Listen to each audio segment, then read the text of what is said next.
Dollars and Cents with HAPO Community Credit Union helps empower our listeners to achieve financial success while living for today and planning for tomorrow. This podcast focuses on financial education, community support, fraud prevention, real-life stories of financial transformation, and much more. HAPO Community Credit Union serves Washington and Oregon with over 18 locations. Bank on more when you bank with us. Hi, everybody, and welcome back to another episode of Dollars and Cents, HAPO Community Credit Union's financial literacy podcast. Today, we are going to be talking about small businesses, startups, lending, all the things that people don't know that they need to know about getting a new business started.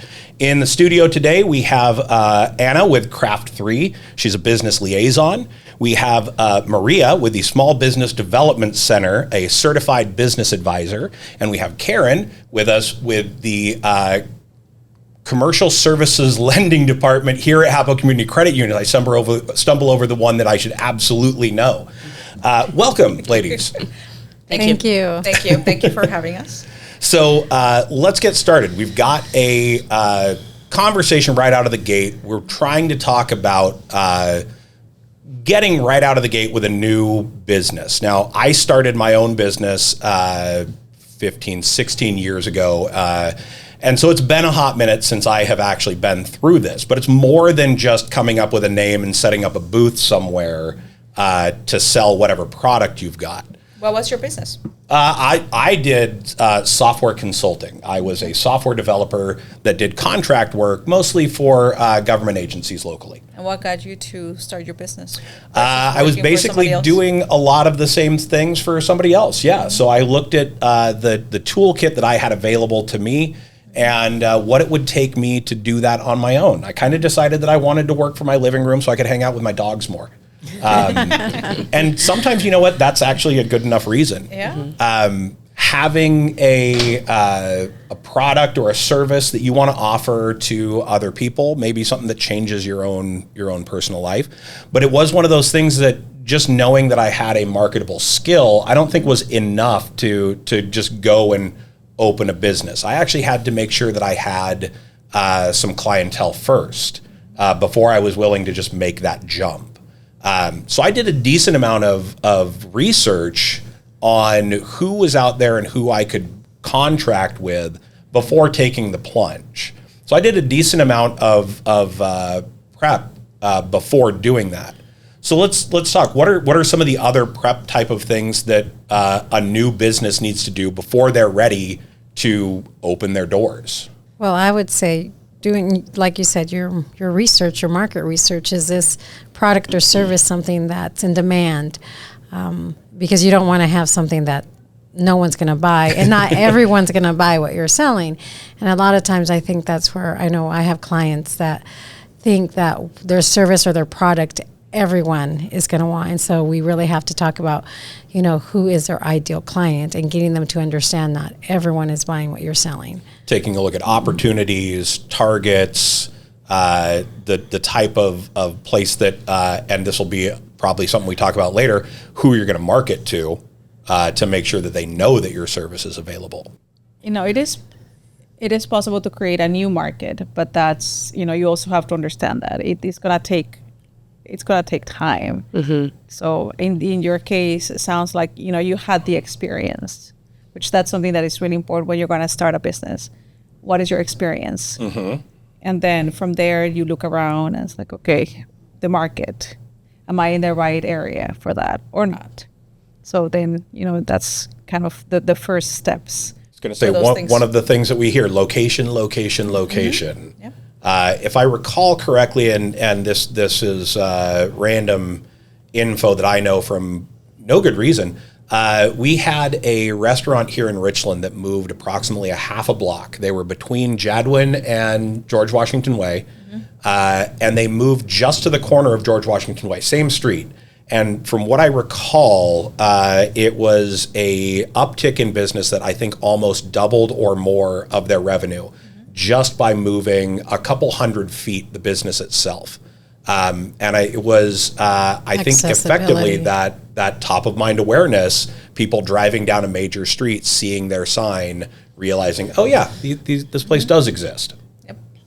I think a big piece of that is what's the dynamic of your industry, you know? So, for example, with that restaurant, there are different variables you have to look at. What kind of overhead do you have? Where's your location? What's your visibility? What's the surrounding market like? Other kinds of industries that you're looking at, you might think, what's the need of your services? Who can you market yourself to? Is it higher paying jobs or lower paying jobs? And what kind of time do you have available? If it's lower paying jobs and you don't really have that much time available, that's going to be a lot harder than if it's higher paying jobs and you don't have that much time available. Or if it's lower paying but you have a lot of time available so that you can get more of the jobs done, right? Yeah, effectively, do you want to do 2 jobs for $100,000 each, or do you want to do 200,000 jobs for 50 cents? Right. Effectively, you're going to make the same profit. It's just how many times do you do the thing. The guy who invented the little plastic guy that clips your bread closed, that's a brilliant small device that you're not making a whole lot of profit on, but you're selling a lot of them, as opposed to whoever's building a yacht. You only need to sell one and you're pretty well good to go for a while, I think, with that industry. Yeah. The elephant hunting, as it were. Yes, definitely. So when we talk about these things, we're looking at general ideas. We know a bit of what our target is, what we're offering. We've picked out a good location. We're still not ready to open doors or even technically to find a location yet because our business doesn't actually exist. So getting registered to actually do business, if I remember correctly, I had to register at the state level, at the county level, and at the city level for my business to be available to run and do business in those particular locations. Do you guys have any insight on where people would need to go to find information about that? Obviously, we're talking multiple different cities are going to have different requirements and registrations. And I think this is where SBDC is very helpful. Working with clients, DOR, Department of Revenue, has a business license wizard, actually, that can walk you through the steps, whether it's, if you're going to hire employees, it will also generate a section on hiring employees. If you decide you want to be like an LLC, it will tell you where to go get your LLC, which is something that you should decide right away before you go register for the state, what type of business structure you're going to form. Okay, so this actually leads me to another point. We've already jumped the gun in our virtual conversation about starting our business. We haven't even looked at what type of business we feel like forming. LLC, sole proprietor, corporation, S Corp, LLP. How many other acronyms can we throw at this? I think mostly it boils down to sole proprietor, limited liability company, corporation, and a partnership. Those are the base ones. Any other entity structure is going to be some kind of stem from one of those. Okay, and just to lay this out here for everybody that's listening, we are going to be talking about a number of legal and tax-related things. This is not officially legal or tax advice. Talk to a certified professional, talk to your lawyer, your CPA, your accountant, your tax advisor to make an actual decision that works for your scenario. But we're going to talk about a lot of things that are going to kind of touch on those areas. So while all of us have a decent idea of what we're talking about, it has no bearing on the listener's actual scenario. So we've decided that we're going to go this on our own. We don't want to talk about employees yet. So we're probably looking at, since it's just a single person, a sole proprietor LLC. An LLC, for those people that aren't listening, is a limited liability company, corporation? Company, limited liability company. And that's going to be a designation that I believe helps protect your personal assets as opposed to the company assets if there were to be some sort of legal issue that came down to it. So hopefully that doesn't become an issue as we're selling grilled cheese sandwiches to folks down on the corner. But if it were, for whatever reason, our personal stuff is kind of protected under that. But being sole proprietor, we were also a single individual going out there to file paperwork with the state Department of Revenue, et cetera, which, by the way, we're going to go ahead and add probably a blog post with links out to some of these resources that we talk about today so that people can go out and get quick access to them and see what they've got if they really want to go start up their own company here. We did mention employees, sole proprietor. If you are going to have employees, what additional wrinkles do you have in starting a business with that? Well, first of all, you need your EIN, your employer identification number. I was going to say, yeah, that comes down with the tax forms, and I believe you get that EIN from registering with the state, correct?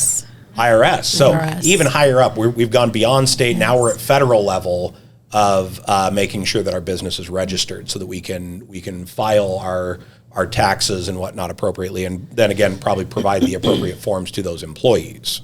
Correct. For tax purposes too, you can file, if you're a sole proprietor, you can file under your social security number. But when you have employees, you don't want to put your social security number on their W-2. And they need to have an EIN or some kind of tax number to put on there for when they file their taxes. And so a sole proprietor, you don't always have to have an EIN, correct me if I'm wrong. Yes. If you don't have W-2 forms that you're going to be filling out. But if you do, you'll want to have the EIN. For all other entities, you need to have an EIN. Okay. Yep. So, and that, of course, again, is to help protect the individual's personal information. You don't want to be handing out your social security number to just any random person, even if they are, high school kid that you hired as part-time work or something. Handing out your social security number is typically not a good idea. Yeah. So the EIN is going to be that publicly accessible, the one that you're going to hand out to people to associate to your business. Yeah. And to Maria's point of the first thing you want to do is determine what entity structure you're going to have, because you're going to build from that. And you don't want to get your building, your, business, hypothetical type building halfway built and then determine that you want to change your entity structure, because then you're going to have to start all over. So for example, a lot of times by the time I get a loan, there may be a sole proprietor, but they're saying to me, I'm going to get up and going, and then I'm going to switch to an LLC. No, you don't want to do that. You want to switch to an LLC before I do a loan, because otherwise you're going to have to redo everything in 6 months, Now, the other part of that, though, is that we could, if this business takes off and we start franchising grilled cheese sandwich stands across the nation, we are probably going to want to reincorporate or redo these things. So having a growth strategy, realizing that you may have to change that. You're not pigeonholed into this. You don't have to go start a corporation right out of the gate just because you hope that you might get that big. Right, but you want to maybe consider what your growth strategy is. Yeah, we're not expecting to need that within the first probably couple years of our new grilled cheese sandwich franchise. Right, and maybe by the time you're franchising, you start a different entity for the franchise piece of it than what you started with your grilled cheese restaurant. Yeah, okay. Again, other things that we haven't done yet that I'm pretty sure we need by the time we're registering with people. We don't even have a business name yet. And I know that is a major deal for a lot of people. My company was Fearless Leader Studios. Everybody thought that I did video production, which was bad choice on my part for naming. And I didn't realize it until later on. But it didn't really matter because I was mostly selling myself as opposed to a company name. However, if we are going to build this grilled cheese stand, we're probably not going to call it hot dogs. We want to come up with a good name that's relevant to what we're doing. And we're going to need that when we go to register all of this documentation.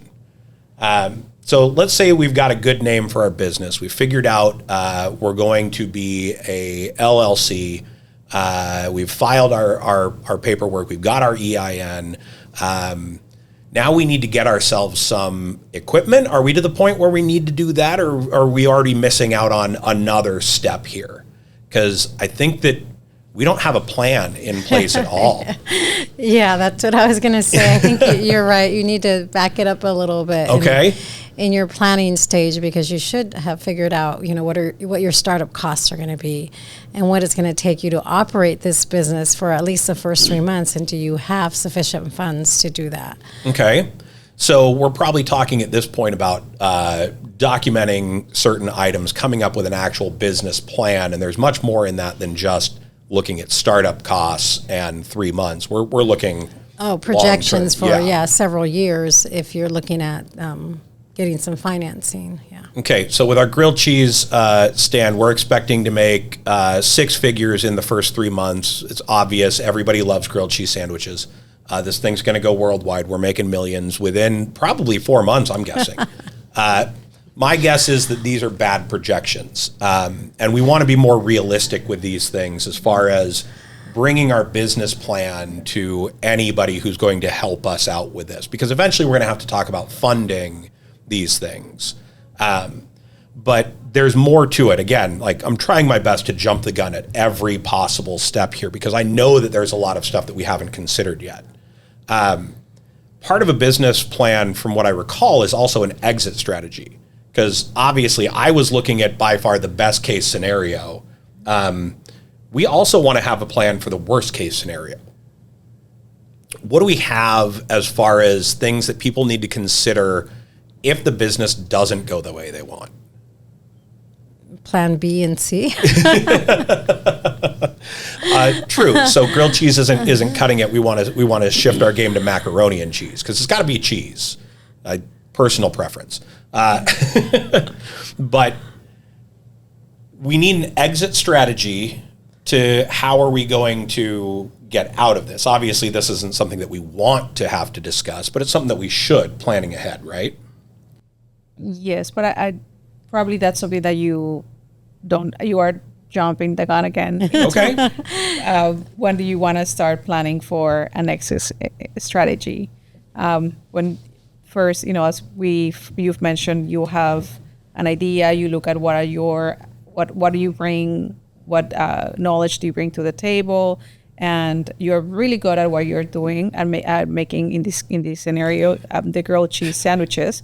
And there's different tools that you're gonna need to go look into. Fortunately, you have again, SBDC, and one of the reasons why a business is not successful, one of the many reasons, is they don't their finances. So making sure that you understand that very well, it's key. Okay. We see many businesses not succeeding, not because they are not good at making sandwiches, but because they're not good at planning and managing and being proficient at their accounting and their financing and their financials. So that's one of the things. And also the legal part of it is very important. You want to plan for success, but you also want to plan in case things don't go well. So, just going to the professionals for that it's something that is also going to be very important before you even open your doors. Okay, so we've talked, we know our strengths, we're great in the kitchen. Now we're talking know our weaknesses. I don't have a good grasp of finance, or maybe I don't have a good grasp of inventory. I'm going to buy 8,000 loaves of bread, and like 5,000 of them are going to go moldy before I get a chance to use them. The planning aspect. So say this is one of my weaknesses here. Taking a look at things, the legal side. As a good grilled cheese sandwich maker, that does not mean that I have a good handle of the legal aspects of what's going on, or possibly the finance, the accounting side of things, making sure that everything is in place there. So finding resources to handle these sides of business that are more than just the product. Correct. And the marketing, marketing is an important piece. When we see requests for a business loan, they sometimes they just says just a line item for marketing, $5,000. I'm like, what does that mean? So understanding what that means and being able to speak to what exactly how you're going to use those marketing dollars is very important. Okay.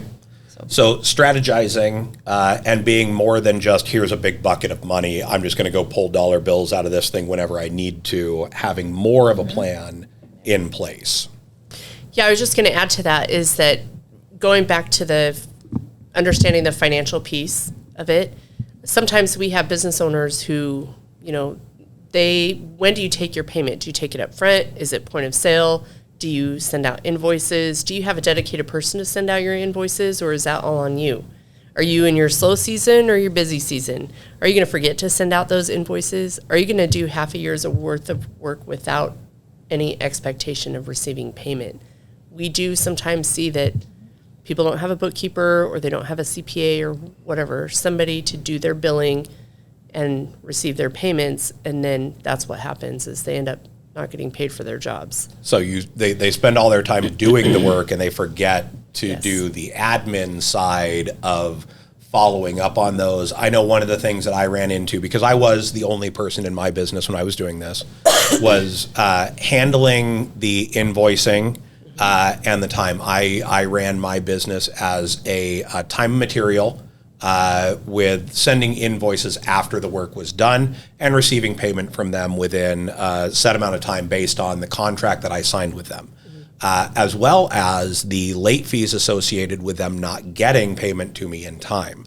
And there were a couple of clients that I had to chase down pretty regularly, and there were others that were right out of the gate. If I sent them an invoice, the money was in my hands within a week. And so, yeah, you're absolutely not wrong. I've lived that one where it is remembering to send those invoices and then also remembering to follow up with people to make sure that you are getting those payments. Because there's nothing like, everybody would love to receive an invoice and then just have the person that invoiced them forget about it. Just be like, yay, it was free. But we know that that's generally not how good businesses run. If they run like that, they're probably not staying in business very long. So we've got our admin side. We're sending our invoices. We figured out kind of these things. Grilled cheese sandwiches, they're paying up front. We're talking restaurant style here. Ring you up at the register. You pay us. We make the sandwich. We give you the sandwich. You enjoy the sandwich. And then you tell all of your friends. That's our marketing budget. Word of mouth, just that. Not likely going to be the case. My guess is we're going to be doing more than that, which is where that 5,000 is going to come in. Can we go back to? Absolutely. So as you're doing your financial projections, you need to know how many sandwiches you need to sell to cover all your expenses. Here we go. And how many sandwiches can you physically produce in a day, in a week, in a month? So you have to be realistic about your sales and your revenue forecasts. Okay. So we're looking at like, what is our throughput of our product? How many of these things do we need to sell, which is probably going to be a good method of figuring out our price point for our sandwiches. I know my sandwiches are going to be fantastic, and therefore we can charge top dollar for them. So $3 a sandwich, which is still way too low. But again, we're like, as we talk about these things, it kind of comes down to that idea of what is my product worth, what is my market, and what can they afford, and then based on that, how far can I go? Do we have to downgrade the? It's not going to be a 5 cheese grilled cheese sandwich anymore. It's only going to be a 4 cheese because we don't think we can sell it at a price point that would help cover that. There's a lot of planning that we've done, and we have not even gotten to the point of getting our grill for our grilled cheese sandwiches yet. What other pieces of this puzzle are we missing? What are your expenses, fixed expenses? So that's something that you have to be and many times when you're starting a business, that's something that we overlooked. What are your fixed expenses by the day, by the week, by the month, by the year? It's very important. So like, we have to pay rent. We're not allowed to just go find an empty storefront and just like crack the lock open and walk in and open up our business. We probably need to take a look at utilities, rent costs.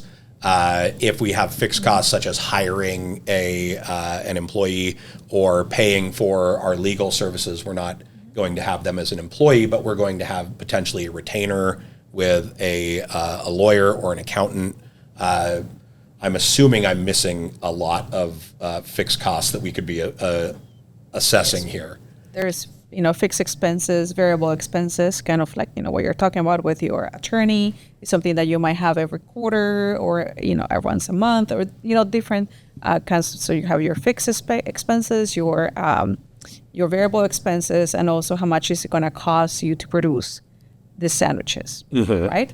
So also on your fixed expenses, you have your labor cost. Okay.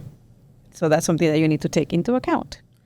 Even if it's just me, Yeah. I should take into account the cost of my own time and effort going into this business. Absolutely. Okay. I mean, a big question is how much money do you need to make, right, to live? Well, You can't work for free or you will be homeless. I was going to say that does come down to one of those things. Oftentimes I've run into a number of different business owners that are like, no, I don't charge for my time. I'm like, you should absolutely be factoring that in Yes. to everything that you're doing. Or I knew one or two people that didn't really keep track of the hours they put in. They're like, it's a fixed price contract, so I have to put in all this time one way or the other. I was like, well, you should probably be keeping track of those things so that you can adjust your prices on these as you can see fit. Like if you spend 100 hours on this project and in your estimate it only covered for 50, sounds like you need to make some adjustments. It's important to know, too, because if you are like a self-owned sandwich shop, grilled cheese sandwiches, and you're making X amount of dollars and it's taking you X amount of time, but let's say the cost of the time is like $5 an hour, but you want to be making $30 an hour, but you could hire somebody else that you would pay $15 an hour. So is it going to be more cost effective for you to be running your own shop, or would it be more cost effective for you to hire somebody to do it at half the cost that you want to be making, and then you can spend your time at home or whatever, or running around doing other things. R&D lab coming up with new cheeses to melt on yes, bread. Definitely. Yeah. Going back for a second, you said, okay, so now you have your location and you go in and you start making your sandwiches. I do see sometimes clients think it's that simple, with a new location, and they don't stop to think about permitting or what needs to take place with the location before especially like a food service or a food establishment. And they run into delays that eat up, all these, costs, because they have a lease. And they have no revenue coming in. So it's very important for them to talk to the local city, and figure out, is there going to be a change of use for this building, for this location, and what's that going to mean for them? All of the different permitting. Do I need a banquet permit? Do I need alcohol permits? Do I need fire safety? Do I need fire suppression? Yes, and Is this building zoned for that? yes, exactly. Well, and I'm sure we've all seen it before, where you've got a new place that's opening up, and they said that they're expecting to be open in, say, April, and May rolls around and they're not open yet, and the story is like, oh, well, they're waiting on this permit, or they're waiting on this thing, where they jump the gun and they're basically saying, we're going to be open on this day. And typically what you find is that they'll throw the permitting groups under the bus for why they weren't open in time, but it's probably mostly their planning. correct. And I used to work with city government for 25 years, so I understand that people you don't know what you don't know, and you think it's, I'm just going to go fill out an application, and there's actually a process. There's different, inspections that need to take place, and along the way, and maybe even public hearings, or you don't know, and so you really need to stop and go get that checked out before you sign a lease. Well, and beyond that, you're also working with other people's schedules. So I may be the 47th person today to request this permit, and it requires somebody to come do an inspection, and there's 46 other businesses ahead of me. They're not showing up that afternoon. Those are key things to consider way before you even consider. That's part of the planning process before you even open a business.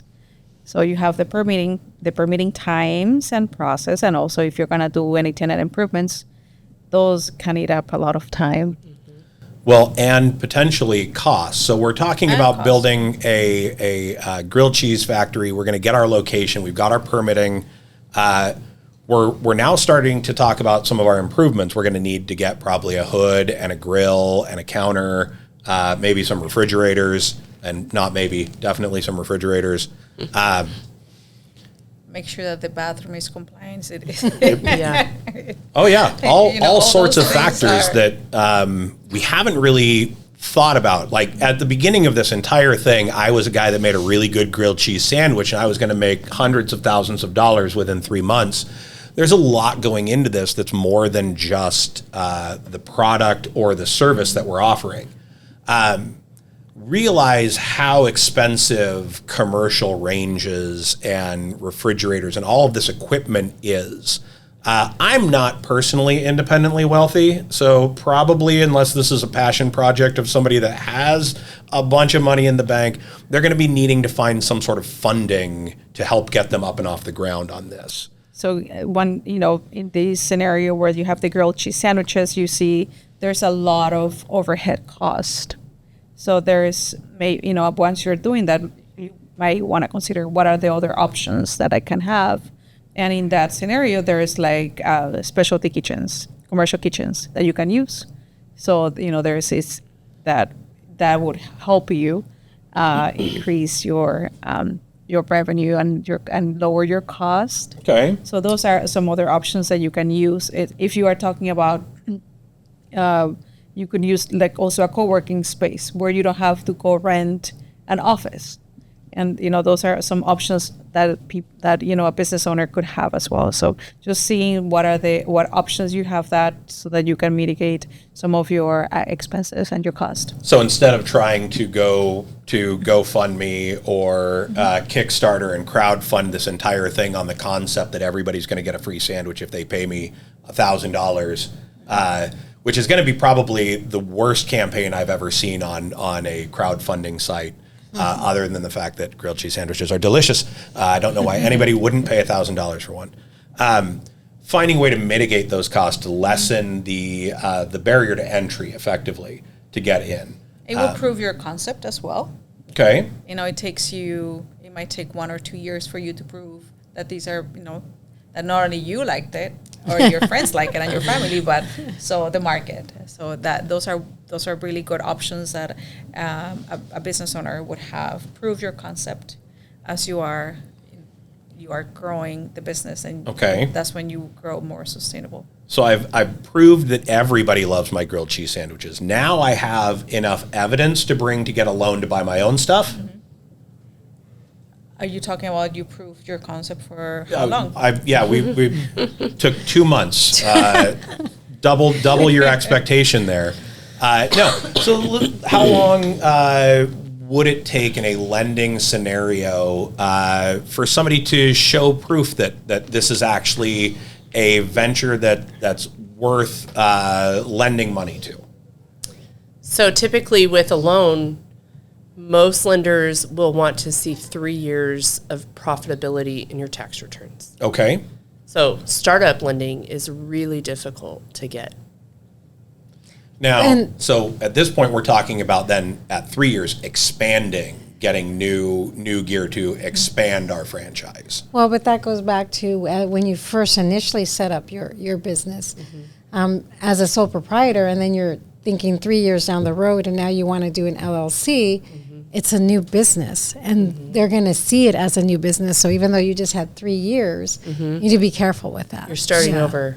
So again, we're talking about having a plan, a vision that goes out a little bit further, and making the right choices early on based on things that we don't know we're going to want or need later. So doing all that footwork to really get an idea of what your plan is, not just I'm going to open up a grilled cheese sandwich stand on the corner and all of a sudden I'm going to be franchising this across the entire Pacific Northwest.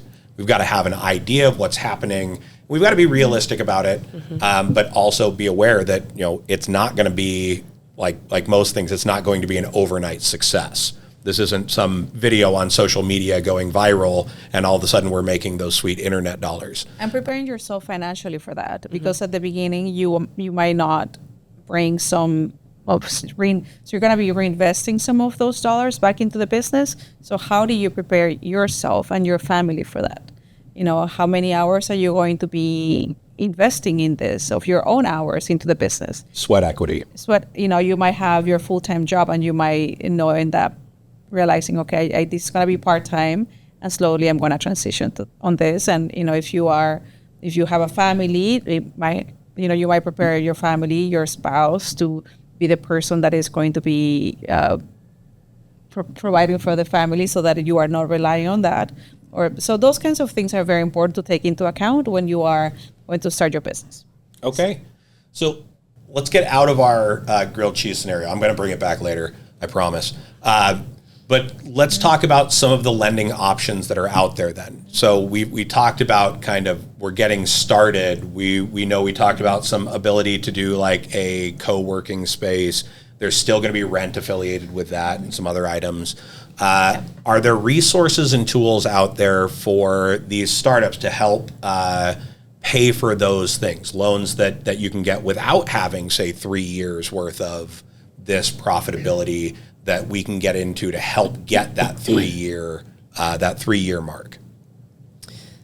Yeah, so I can do loans that are $100,000 and less. Okay.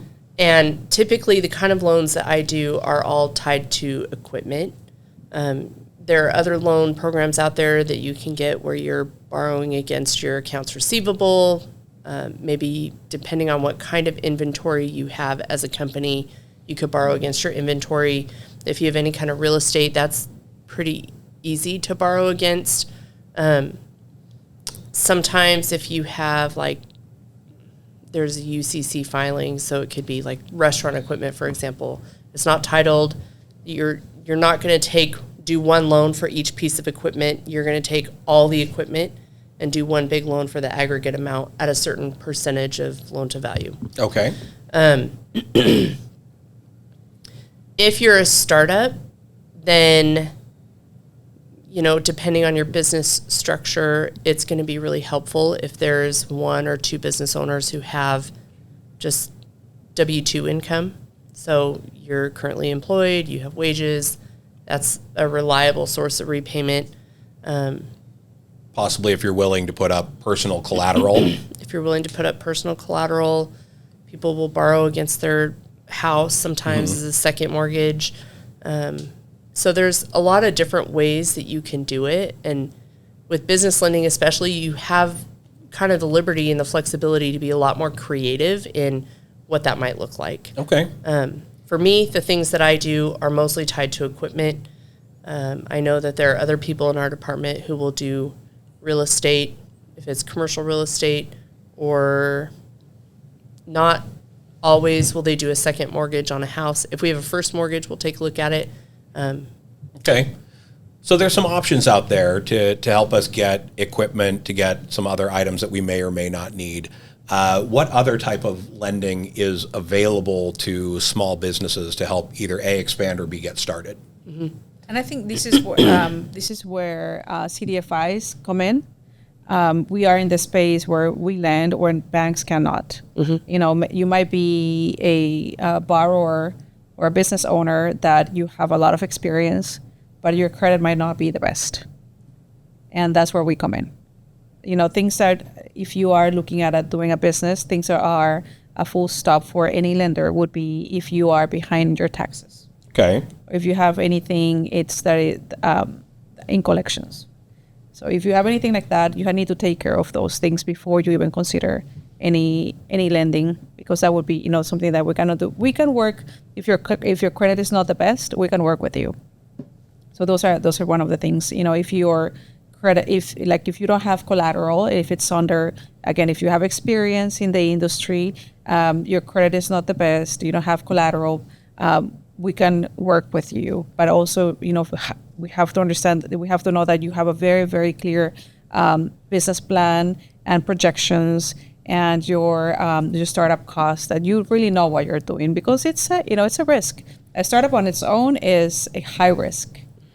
And then a startup that has we mitigate that by are you going to be employing people, or what is the impact of your business? Where are you going to be located? So those are things that we also take into consideration. So there are options. Again, don't get discouraged if my credit is not the best. There are options. You can come to a CDFI. There's different CDFIs. CDFI stands for CDFI. Community Development Financial Institution. So the banks and credit unions, they lend to us because by your statutes, you cannot take that much risk. You are regulated to the amount of risk that you take, but you also want to reinvest in your communities that you serve. So you lend to us, and we take higher risk, and that's how. But we also mitigate that again by the impact and that of the loans that we do in the communities we serve. So those are there are options, and then we help. Our loans are 5-year term loans because by in the year 3 to 5, then the business is established, and we want to graduate these businesses into a regular lending. That we consider that a success. We want to give these business owners back to you guys, and they're graduated, and that means they're going to be expanding. They're going to be to request other products, but they would have also that history, of lending with us. Yeah, a good loan like that, when you talk about them graduating, that's a win-win. For one, the business has managed to accomplish what they wanted to accomplish with this, and of course, the lending giving back to the community, and then being able to move them up to contribute further to the community and everything else. Yeah, that's exactly what we're wanting to accomplish with things like CDFI funding. And we work very closely to with credit unions and CDFIs, and we're trying, if we know, okay, I know these businesses ready to graduate and they're going to need you. Okay, so preparing them for that step is also important as you're growing, you're expanding. But if you are a startup that potentially you don't have collateral, what do? Yeah. Again, manage your expectations. You don't want to ask for a $300,000 loan and no collateral. So then, you need to take a look at what am I asking? What is realistic? You might not have collateral, and if you come to us, if you're asking for $75,000 or something like that, and you don't have collateral, we can take a look at something like that. But again, mitigating those risks by your being very clear, having a very, very clear business plan, having experience in the industry and where you're going to be locating. It's something that is very important. I was going to say, finding a way to step up to that. We need way too much to open up a entire grilled cheese manufacturing facility where we're just running grilled cheese sandwiches off of this and then shipping them out to different businesses. So we're going to step up slowly. We're going to get ourselves a shared kitchen space where we don't have to pay for all of that equipment right out of the gate, and scale as we move up and build into this realistically slowly and prove that we are by far the best grilled cheese sandwich. Yeah, I would say from a financial aspect, it's not as much about saving money or making money as it is about your margin, right? So if you're spending all this money, you just want to make sure that you're making a lot of money, right, to compensate for that. And vice versa, if you're not making as much money, which a lot of new businesses are not making as much money until they have a reputation, then you want to try to get your overhead costs as low as you can so that margin is where you're living, A lot of times, if you're not as financially successful as you want to be, sometimes it might just be tweaking one of those numbers strategically to say it's not as much the price point of the sandwiches that you're making as it is your overhead costs. If you can shave off some of your overhead costs or even increase the cost of the sales price of your product, and then that would give you a wider margin and a little more flexibility and space to live. From a lending perspective, one of the things that I see, and I'm sure you see it too, is that people they have all their income, but then they write it all off, and then they don't show that they have any income. And then becomes a difficulty in getting financing down the road. A balancing point of taxation, limiting your tax liability, as well as making sure that you're showing profit so that you appear as a good target for lending. Yes. It might be very tempting at the beginning to do that because, yes, you are, a business owner. This is your income. So it might be tempting, but then when when a business owner is doing that, then that's hindering their ability to grow. And, it sets you back 2-3 years because we want to see, we want to see that you're profitable. And how are you doing? And if you are showing, if you are not showing any net gains, then you are going to have, you are shooting yourself in the foot. So when you are, again, it's really, really important when you are a small business or starting, is to have, what is the ecosystem that you have around? What are those advisors that you have around you? Because, there's those things. And again, SBDC has, maybe you want to talk about what the library of resources that you guys have. Yes, so SBDC, we offer assistance to people who are wanting to start a business, expand a business, or just take a look at their business and see how they can make it more profitable, see if there's an area where they need to cut back expenses, and also assisting them when they want to transition out of the business. So basically, we're here from the start to the finish. And our services there's no cost for our services. They're confidential. It's free. And I spend a lot of time working with lenders like Craft 3 because we do get a lot of startups and they need to work on their financials. That's their big thing is they have an idea in mind, but they don't know how to get that onto paper or how to get their financials to paint that picture on paper. They have a lot of it up in their mind, but they just don't know how to get it out. And so then I get referrals from Anna, and I refer people to Anna.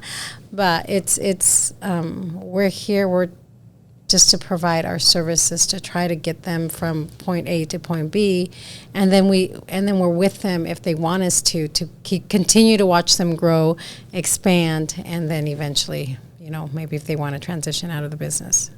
All right.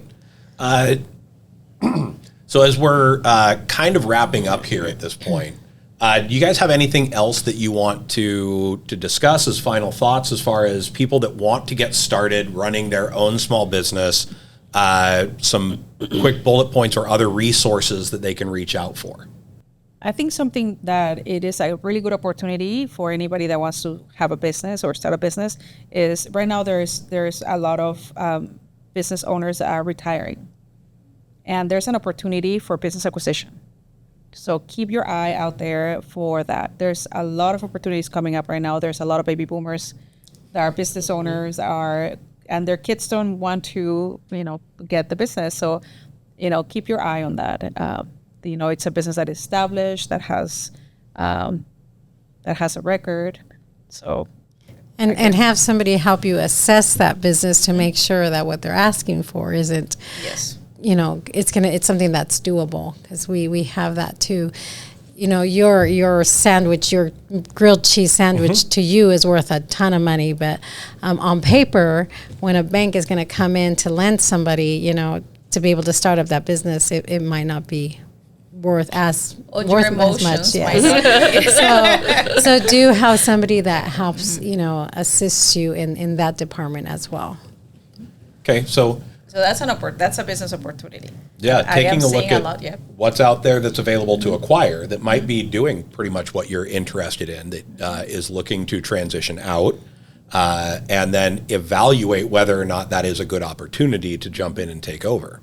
So we're talking about acquiring, which is a thing that we hadn't discussed so far. We had talked mostly about just starting up your own, but acquiring a business that does the same type of stuff that you want to do would be a great way of kind of coming into something that's already set up.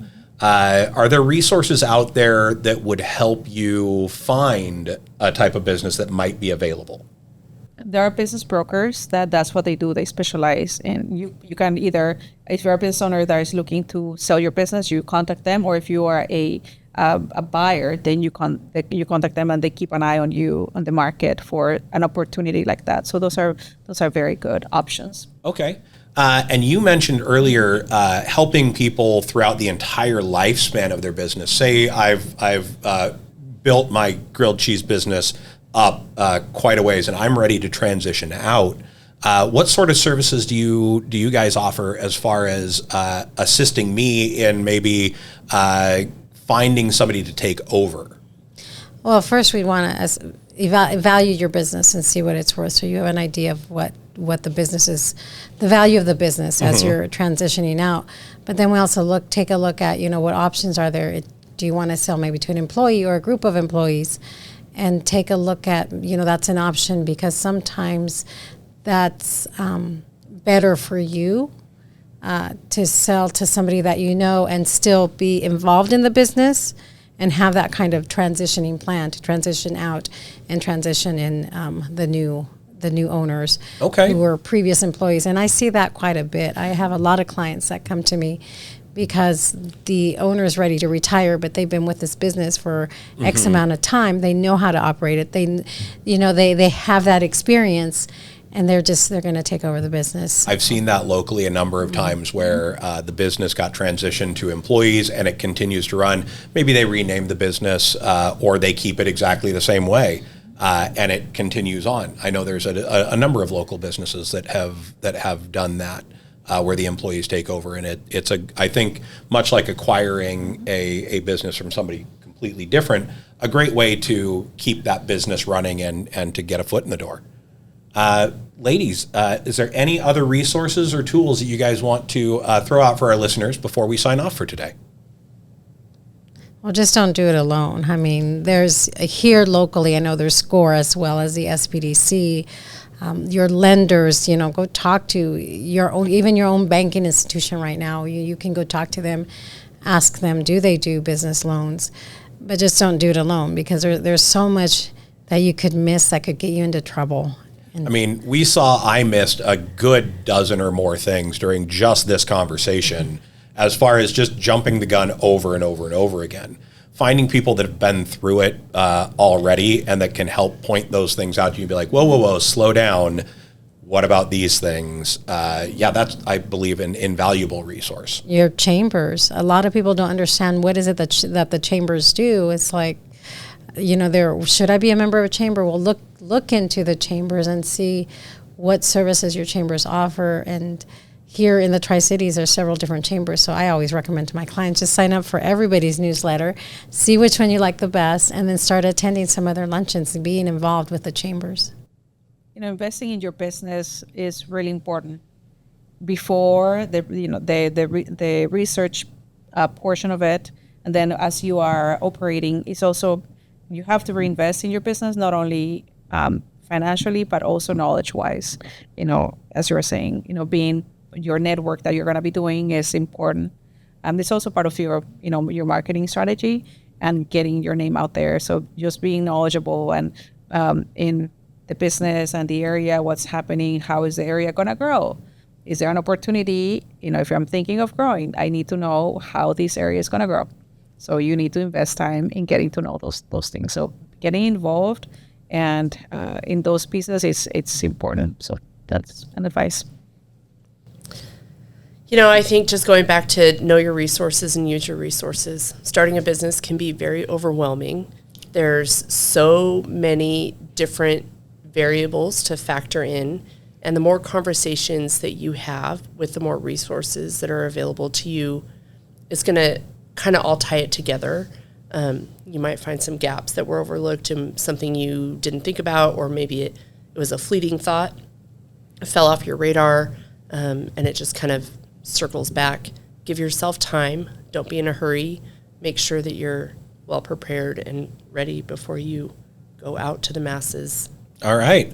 So we talk about resources. I mentioned it earlier. We will have a blog post up, which is going to have links to a bunch of these resources that we have discussed today.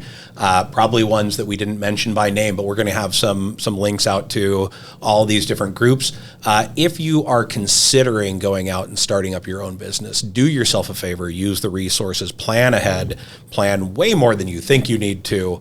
And don't steal my grilled cheese sandwich idea. Ladies, thank you very much for joining us on the podcast today. Thank you so much for It's having been us. very informative. And until next time, this has been Dollars and Cents, HAPO Community Credit Union's Financial Literacy Podcast.